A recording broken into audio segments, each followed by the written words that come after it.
ازيكم؟ لو تابعت معايا الجزء الاول فانت دلوقتي جاهز تكمل وتحل المسألة لحد الاخر، ويلا نكمل بكود سي بلس بلس خطوة بخطوة. ولو دي اول مرة تشوف الفيديو ارجع شوية وابدأ من الجزء الاول عشان تتابع معانا الكود كامل. طيب، المرة اللي فاتت عرفنا الانتجر والسين والسي اوت، وعرفنا الوايل بتعمل ايه وايه عكسها، وعرفنا الحاجات دي كلها. خلينا نكمل بقى ونشوف ايه الحاجات، ايه هما العشر. في طبعا عندنا variables كتيرة قوي بنقدر ان احنا يعني زي كده. يعني بنستخدم انواع المتغيرات اللي هي الفاريبل، واللي بنحدد فيها نوع البيانات اللي هتتخزن. فتعالى كده نقسمهم بشكل سهل وواضح. اول حاجة احنا اتكلمنا عن الانتجر، وقلنا ان دي اللي بتخزن الارقام الصحيحة باللي هي من غير فواصل يعني. تمام. في كمان حاجة تانية اسمها فلوت. ايه الفلوت دي؟ يعني إيه بتعمل ايه يعني الفلوت دي؟ دي بتخزن الارقام العشرية اللي هي بيبقى فيها فواصل، اللي هو مثلا زي لو قلت لك 3.14 كده، اللي هي بيبقى فيها ديسيمال عامة، يعني بيبقى فيها اللي هو بيبقى فيها فواصل. اما اللي هي الانتجر دي اللي مبيبقاش فيها فواصل، زي ما اكتب 10 كده مثلا، لكن ما اكتبش 10 1 مثلا وزيرو وبوينت كده، لا دي غلط كده. الصح لو احنا عايزين نعمل كده بنكتبها هنا في الفلوت. ده كده ايه تاني جزء. تالت جزء كمان في حاجة اسمها الدبل. ايه الدبل دي؟ الدبل دي بتعمل ايه؟ هي زي الفلوت بس بتبقى بدقة اكبر يعني.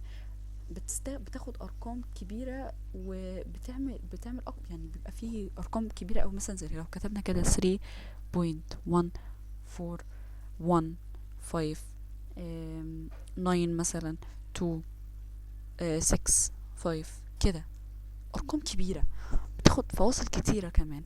ده الفرق ما بينها. اما الفلوت بتاخد فواصل صغيره.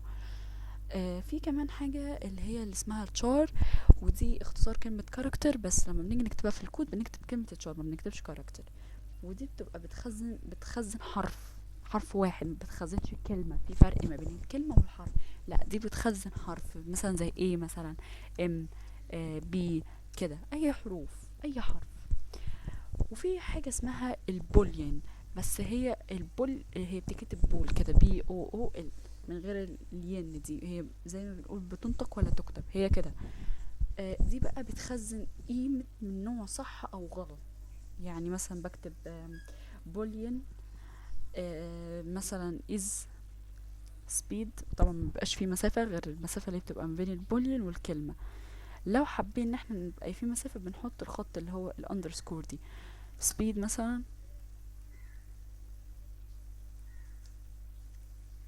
speed equal الترو، وطبعا بنحط السيمي كولون في الاخر. هي كده، هي بتقول هي بتخزن الترو او الفولس. بس ده كده، ده الحاجة اللي هي دي الحاجة اللي هي بتستخدمها يعني. طيب، وبعد كده في برضو حاجة تانية اسمها string. يعني ايه string دي، او ايه الكلمة دي؟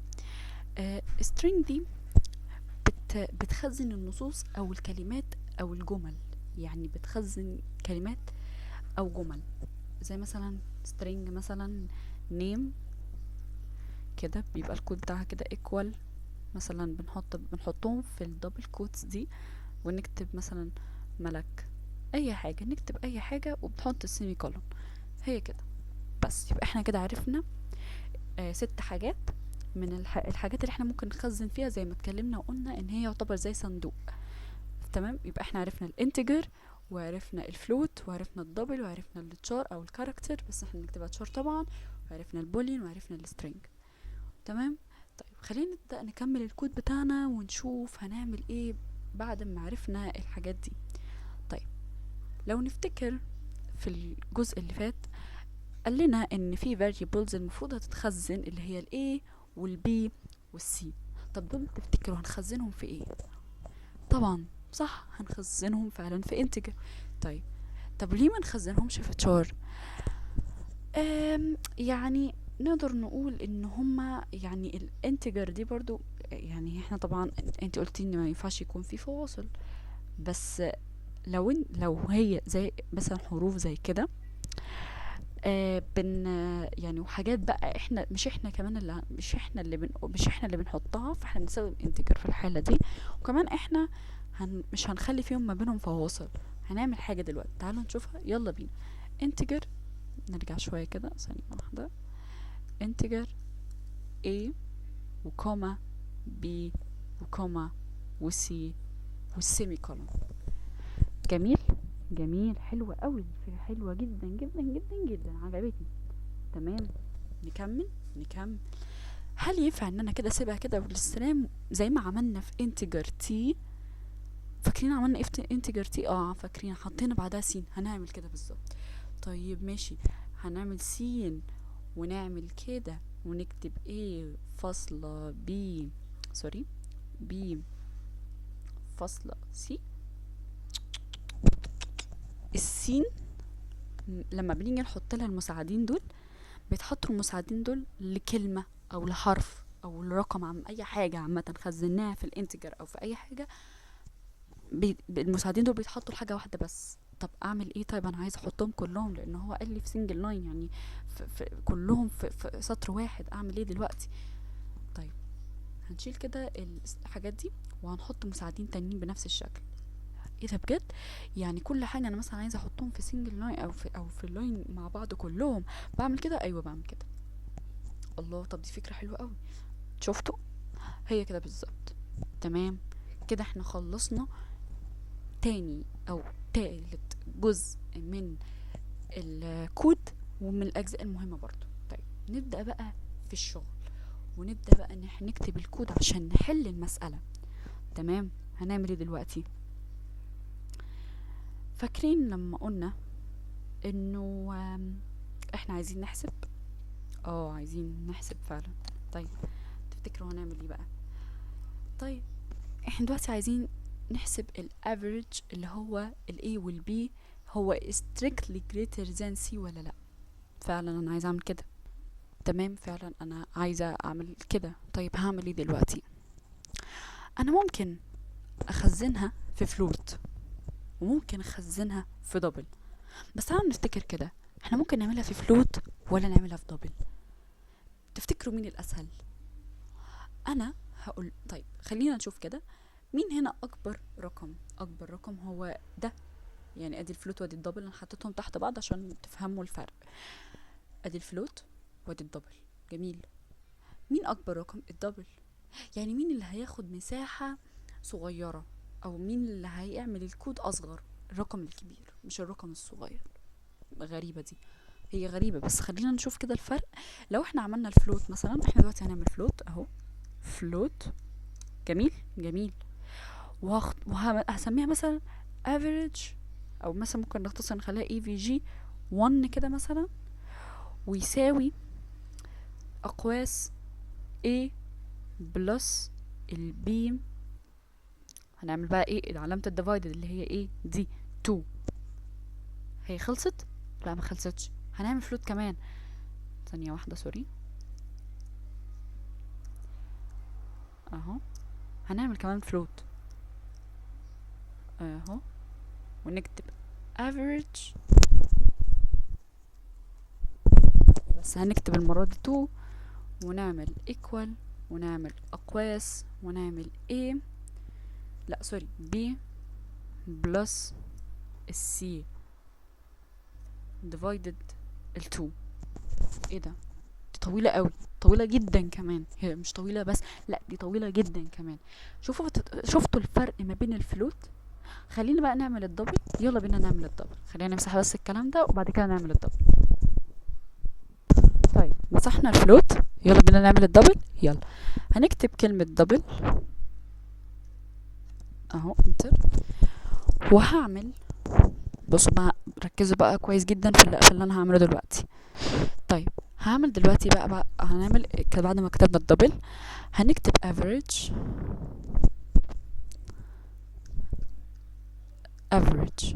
ونعمل equal وسبيس، نعمل اقواس، نكتب ال A plus ال B divided اتو. بس كده بس كده بس كده. خلاص كده، خلاص. شفتوا الفرق ما بين الفلوت وشفتوا الفرق ما بين الدبل خلتنا نكتب كود كبير، اما الدبل سوري الفلوت هي اللي خلتنا نكتب كود كبير، والدبل اللي خلتنا نكتب كود صغير.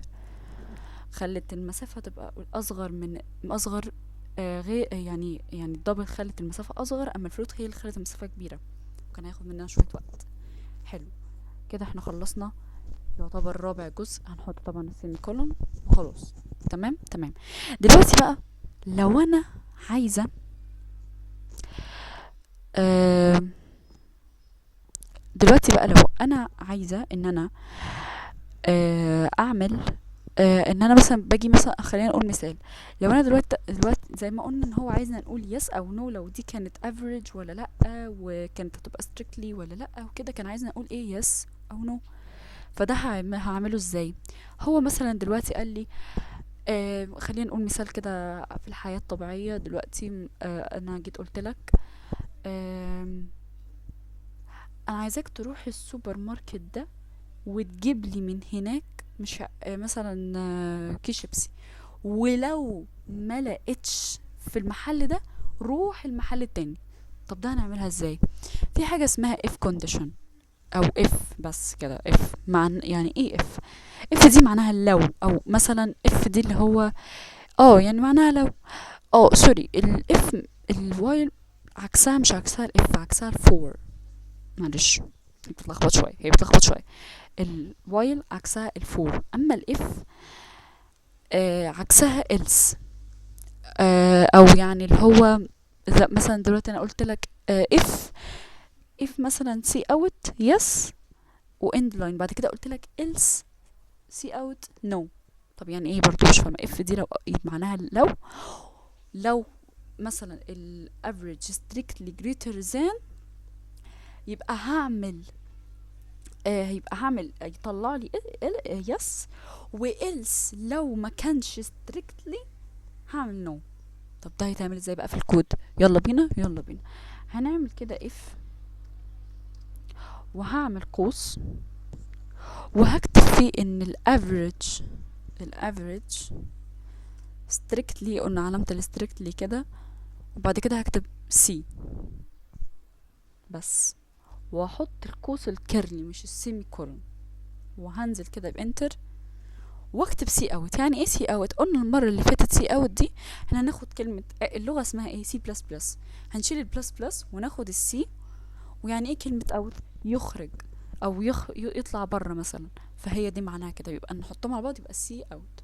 ونحط المساعدين بتوعها، دي المساعدين بقى بتاعت السي اوت تختلف عن السين المساعدين بتاعها بيدي وشهم ناحيه الكلمه، سي اوت لا مديها ظهرها. حلو.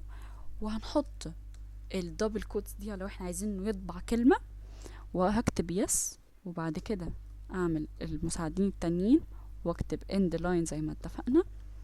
وخلاص ادي كده خلصت جزء من يعني الجزء الخامس من الكود. ندخل على اخر جزء ونشوف. هنجي بقى هنا عند القوس الكيرلي بتاع الاف، ونعمل كده جنبه سبيس ونكتب else. بس مش هكتب بقى اللي انا كتبته اللي هو average، لا هو فاهم خلاص. وهعمل كده القوس الكيرلي وانزل بالقوس الكيرلي واكتب برضو see out اهو، see out اهو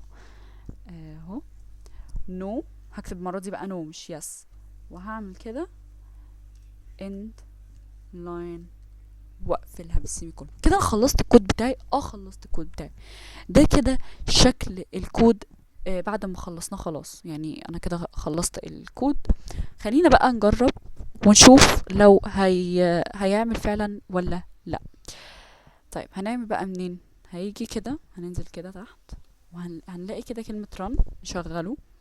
خلينا ننزل هنا عشان نشوف هل فعلا النتيجة بتاعته تطلع صح ولا غلط. ثانية واحدة. سوري مش عايز ينزل. ثانية واحدة. اهو هنا ده الاوتبوت بتاعي، وده الاوتبوت اللي المفروض يطلع. يس طلعت يس، نو طلعت هنا طالعه نو، هنا طالعه يس. تعالوا نكمل كده. هنا نو وهنا نو، هنا نو وهنا نو وهنا يس وهنا تمام. يبقى انا عندي الغلط هنا وهنا. طب تفتكروا ايه الغلط؟ تعالى نشوف كده الاكسبلانيشن بتاع المسألة رقم 2 دي اللي هي 5 و 8 و 6. 5 و 8 طلع لي الناتج 6.5 which is strictly greater than 6. تمام جميل. ها يعني ايه برضو؟ هو قال لي ان هي تطلع يس لان هي فعلا اكبر من ال6 بحبة. ماشي، بس يعني هو ليه كلهم طلعوا صح ما عدا دي يعني؟ او ما عدا دي ليه غلط؟ عشان دي فيها لو ركزنا كده فيها حتة كده فتفوتة كده مهمة، انه انا هنا في ديسيمال والرقم اللي المفروض انه ولما جيت اعملها divided 2 لو جيت يعني خلينا الاول نحدد الغلط فين. الغلط هنا في قلنا في مسألة رقم 2 تمام. فين بقى الغلط؟ هنا في سطر الكود، هنا في الحتة بتاعت الدبل دي، الدبل افريج. ماشي، هعمل انا ايه بقى هنا؟ انا كاتبه كل حاجه صح، ال a plus ال b divided ال 2، بس هاجي هنا بقى عند ال 2 انا الرقم بتاع ال 2 ده رقم صحيح. يعني ايه رقم صحيح؟ يعني رقم لا من غير ديسيمال بقى ولا فراكشن ولا الكلام ده خالص، هو رقم صحيح، رقم عادي. فدلوقتي هي المسألة أصلا طلعالي مش رقم صحيح، طلعالي بالديسيمال. فأنا عايزة أعمل إيه دلوقتي؟ يبقى أنا لازم أخلي الرقم الصحيح ده يبقى ديسيمال. هعمل إيه؟ هحط بوينت زيرو بس، هحط بوينت وزيرو. لما يحصل معايا مشكلة كده في مرة يبقى لازم أتأكد الرقم بتاعي صحيح ولا لأ. طب خلينا كده نجرب نعمل ران تاني ونشوف ايه اللي هيحصل. يلا بينا اهو. يس يس يس يس نو نو نو نو ويس يس. المسألة اتحلت خلاص كده، احنا خلصنا المسألة والمسألة اتحلت وعملنا كل حاجة صح. هنعمل بقى نتأكد ان احنا عملنا كده كله صح ازاي؟ من هنا سبميت كده، نعمل سبميت.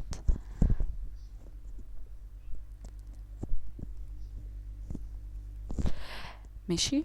هنعمل add challenge accept. ده بمعناه ان هو بيقول لك ان انت مثلا احنا بدأنا النهارده يوم يعني بدأنا ان احنا بادئين من امبارح يوم الجمعة، النهارده طبعا السبت، فهو بيقول لك ان انت تبدأ معاهم زي كده براكتس كده، بتطلع مراكز بقى اول بياخدوا من اول 5 اوائل يعني، فانت ممكن تعمل معاهم كده اهو.